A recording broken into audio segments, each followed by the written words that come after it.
Hi നമസ്കാരം. നിങ്ങൾക്ക് PCOS ഉണ്ടോ?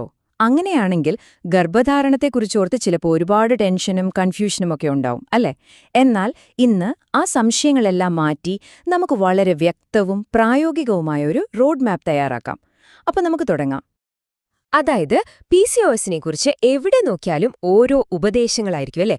ചിലര് പറയും അത് ചെയ്, വേറെ ചിലര് പറയും ഇത് ചെയ്, ചിലപ്പോൾ രണ്ടും നേരെ ഓപ്പോസിറ്റും ആയിരിക്കും. ആകെ കൺഫ്യൂഷൻ ആവുന്നത് സ്വാഭാവികമാണ്. പക്ഷേ ആ കൺഫ്യൂഷനൊക്കെ നമുക്കിന്ന് മാറ്റിവെക്കാം. പകരം സയൻസ് പറയുന്ന സിമ്പിളായി ഫോളോ ചെയ്യാൻ പറ്റുന്ന ഒരു പ്ലാനിലേക്ക് കടക്കാം. കാര്യങ്ങൾ കുറച്ചുകൂടി ലളിതമാക്കാനുള്ള സമയമായി. അപ്പോ നമുക്ക് നേരെ കാര്യത്തിലേക്ക് കടക്കാം. നമ്മുടെ ഈ യാത്രയിലെ ആദ്യത്തെ ഒരുപക്ഷേ ഏറ്റവും പ്രധാനപ്പെട്ട ചെക്ക് പോയിന്റ് അത് വെയ്റ്റ് മാനേജ്മെന്റ് ആണ്. പക്ഷേ നിങ്ങൾ വിചാരിക്കുന്ന പോലെയല്ല കേട്ടോ. നിങ്ങളുടെ ഓവുലേഷനൊക്കെ ഒന്ന് റെഗുലറായി വരാൻ വേണ്ടി നിങ്ങൾ ആദ്യം ഫോക്കസ് ചെയ്യേണ്ട ഒരൊറ്റ നമ്പർ ഏതാണെന്നറിയാമോ? ഇതാണ്, വെറും 5%. അതെ, കേട്ടത് ശരിയാണ്. ഒരു പെർഫെക്റ്റ് വെയിറ്റിലെത്തണം, അല്ലെങ്കിൽ ഇത്ര കിലോ കുറയ്ക്കണം എന്നൊക്കെ കേൾക്കുമ്പോഴേ നമുക്ക് മടുപ്പ് തോന്നും. പക്ഷെ സത്യം അതല്ല.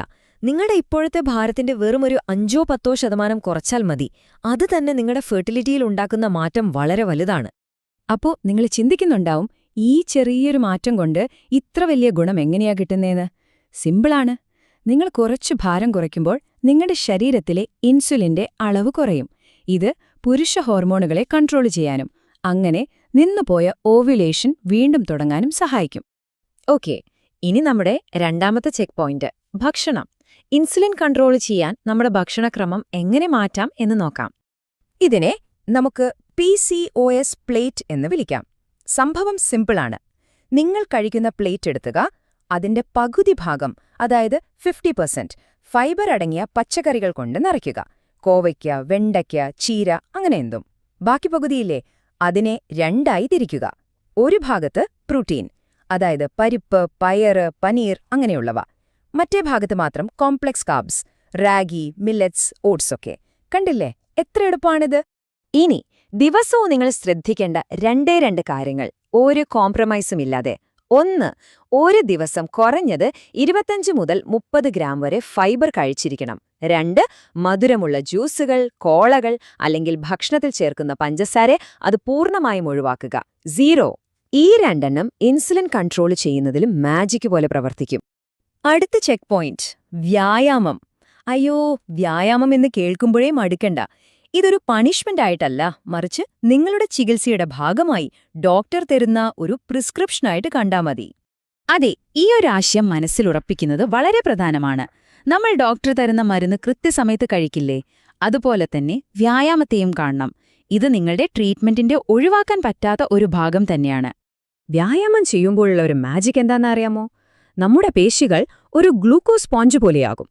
അതായത് രക്തത്തിലുള്ള ഷുഗറിനെ ഇൻസുലിന്റെ വലിയ സഹായം ഒന്നുമില്ലാതെ തന്നെ അത് വലിച്ചെടുക്കും. ഏറ്റവും അടിപൊളി എന്താന്ന് വെച്ചാൽ ഈ ഒരു എഫക്റ്റ് 48 മണിക്കൂർ വരെ നീണ്ടുനിൽക്കും. അപ്പോ നിങ്ങളുടെ വീക്ക്ലി ടാർഗറ്റ് എന്തായിരിക്കണം? വളരെ സിമ്പിളാണ്. ആഴ്ചയിൽ 150 മിനിറ്റ് എയറോബിക് ആക്ടിവിറ്റി, അതായത് വേഗത്തിൽ നടക്കുക, സൈക്കിൾ ചവിട്ടുക, അങ്ങനെയൊക്കെ. കൂടെ ആഴ്ചയിൽ 2 തവണയെങ്കിലും റെസിസ്റ്റൻസ് ട്രെയിനിങ്, അതായത് ഭാരം ഉപയോഗിച്ചോ അല്ലാതെയോ ചെയ്യുന്ന ബലം കൂട്ടാനുള്ള വ്യായാമം. അപ്പോ നിങ്ങൾ ചെയ്യുന്ന വ്യായാമത്തിന് ആവശ്യത്തിന് ഇന്റൻസിറ്റി ഉണ്ടോന്ന് എങ്ങനെ അറിയും? അതിനൊരു സിമ്പിൾ വഴിയുണ്ട്, ടോക്ക് ടെസ്റ്റ്. അതായത് വ്യായാമം ചെയ്യുമ്പോൾ നിങ്ങൾക്ക് ചെറിയ വാക്യങ്ങളിൽ സംസാരിക്കാൻ പറ്റണം, പക്ഷേ പാട്ടൊന്നും പാടാൻ പറ്റരുത്.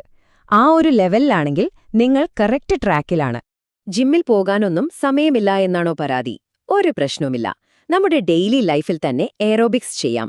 മാർക്കറ്റിലേക്ക് പോകുമ്പോൾ കുറച്ച് ധൃതിയിൽ നടക്കുന്നത്, വീട് കുറച്ച് സ്പീഡിൽ തുടക്കുന്നത്, ലിഫ്റ്റ് ഒഴിവാക്കി സ്റ്റെപ്പ് കയറുന്നത്, എന്തിന് നിങ്ങളുടെ ഇഷ്ടപ്പെട്ട പാട്ട് വെച്ച് കുറച്ചുനേരം ഡാൻസ് കളിക്കുന്നത് പോലും നല്ലൊരു എയറോബിക് എക്സസൈസാണ്.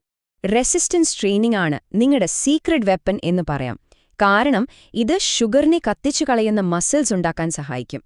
കൂടുതൽ മസിൽസ് എന്ന് പറഞ്ഞാൽ നിങ്ങൾ വെറുതെ ഇരിക്കുമ്പോൾ പോലും ശരീരം കൂടുതൽ കാലറി കത്തിക്കും. ഇൻസുലിൻ സെൻസിറ്റിവിറ്റി കൂട്ടാനുള്ള ഏറ്റവും നല്ല വഴികളിലൊന്നാണിത്. ഓക്കെ, നമ്മൾ അവസാനത്തെ ചെക്ക് പോയിന്റിലേക്ക് എത്തി. ഇത് വളരെ പ്രധാനപ്പെട്ടതാണ്, പ്രത്യേകിച്ച് നമ്മൾ ദക്ഷിണേഷ്യക്കാർക്ക്. പലരും ശ്രദ്ധിക്കാതെ പോകുന്ന ചില അളവുകളെക്കുറിച്ചാണ് നമ്മളിനി സംസാരിക്കാൻ പോകുന്നത്. ആദ്യത്തേത് ബോഡി മാസ് ഇൻഡെക്സ് അഥവാ BMI. നിങ്ങളുടെ ഉയരത്തിനനുസരിച്ചുള്ള ഭാരത്തിന്റെ ഒരു കണക്കാണിത്. നമ്മുടെ ലക്ഷ്യം ഇത് 23-ൽ താഴെ നിർത്തുക എന്നതാണ്. സാധാരണയിലും കുറച്ചുകൂടി സ്ട്രിക്റ്റാണ് ഈ ടാർഗറ്റ്. പക്ഷേ നമുക്കിത് വളരെ പ്രധാനമാണ്. ഒരു പക്ഷേ BMIയേക്കാൾ പ്രധാനമായിരിക്കും അരക്കെട്ടിന്റെ അളവ്. ഇത് 80 സെന്റിമീറ്ററിൽ താഴെയായിരിക്കണം. വയറിലെ കൊഴുപ്പ്, അതാണ് ഏറ്റവും അപകടകാരി. അത് കുറയ്ക്കുന്നതിന് ഈ അളവ് വളരെ പ്രധാനപ്പെട്ട ഒരു സൂചകമാണ്. എന്തിനാണ് നമ്മൾ ദക്ഷിണേഷ്യക്കാർക്ക് മാത്രം ഇത്ര കർശനമായ ടാർഗറ്റുകളെന്ന് തോന്നുന്നുണ്ടോ? അതിന് കാരണമുണ്ട്. അതിനെ തിൻ ഫാറ്റ് ഫീനോടൈപ്പ് എന്ന് പറയും. അതായത് പുറമേക്ക് നമ്മൾ മെലിഞ്ഞിരിക്കുന്നതായി തോന്നാമെങ്കിലും നമ്മുടെ ആന്തരിക അവയവങ്ങൾക്ക് ചുറ്റും കൊഴുപ്പ് അടിഞ്ഞുകൂടാനുള്ള സാധ്യത കൂടുതലാണ്. അതാണ് ഈ ടാർഗറ്റുകൾ ഇത്രയും പ്രധാനമാവാൻ കാരണം. പലരും അത്ര ശ്രദ്ധിക്കാത്ത എന്നാൽ വളരെ പ്രധാനപ്പെട്ട ഒരു കാര്യമാണ് ഉറക്കം. അതെ, ഉറക്കവും ഒരു മെട്രിക്കാണ്. ആവശ്യത്തിന് ഉറങ്ങിയില്ലെങ്കിൽ വിശപ്പ് കൂട്ടുന്ന ഹോർമോണുകൾ കൂടും, ഇൻസുലിൻ റെസിസ്റ്റൻസ് കൂടും.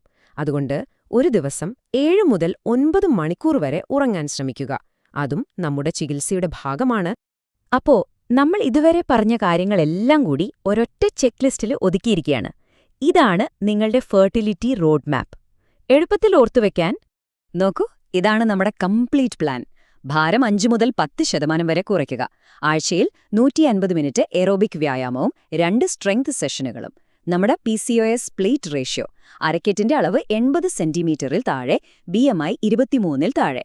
ഈ ഒരു ചെക്ക് ലിസ്റ്റ് നിങ്ങളുടെ ഫോണിൽ ഒരു ഫോട്ടോ എടുത്തു വെച്ചോളൂ. നിങ്ങളുടെ യാത്രയിൽ ഇതൊരു വഴികാട്ടിയാകും. അപ്പോ അടുത്ത ചോദ്യം ഇതാണ്: ഇതെല്ലാം കൂടി ഒരുമിച്ച് നാളെ തന്നെ തുടങ്ങണോ? വേണ്ട. ഈ ലിസ്റ്റിൽ നിന്ന് ഇന്ന് തന്നെ നിങ്ങൾക്ക് തുടങ്ങാൻ പറ്റുന്ന ഒരൊറ്റ കാര്യം തിരഞ്ഞെടുക്കുക. ഒരു ചെറിയ മാറ്റം, അതൊരു വലിയ യാത്രയുടെ തുടക്കമായിരിക്കും. നിങ്ങളുടെ ഈ ശ്രമങ്ങൾക്ക് എന്റെ എല്ലാവിധ ആശംസകളും.